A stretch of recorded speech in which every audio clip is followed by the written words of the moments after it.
Benoorden Dokkum, onder de reek van Tenaat, had het dorp Hantem een 143 jaar oude moeder in de polder die het opvalt.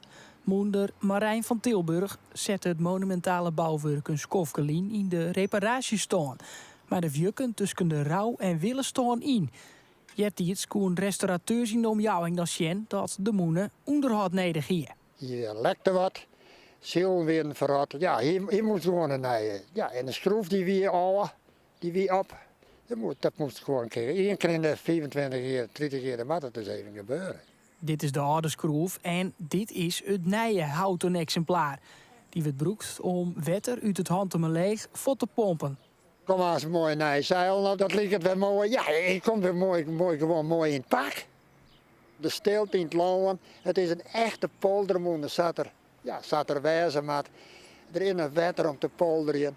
Ja, het is een stukje echt Nederland. Dit weer Nederland vroeger.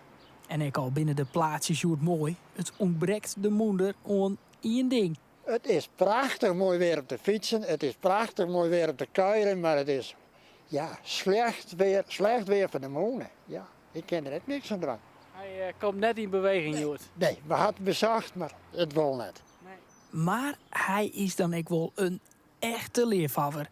Ik vind het heerlijk. Als er wien is, dat weet je. En als er water is.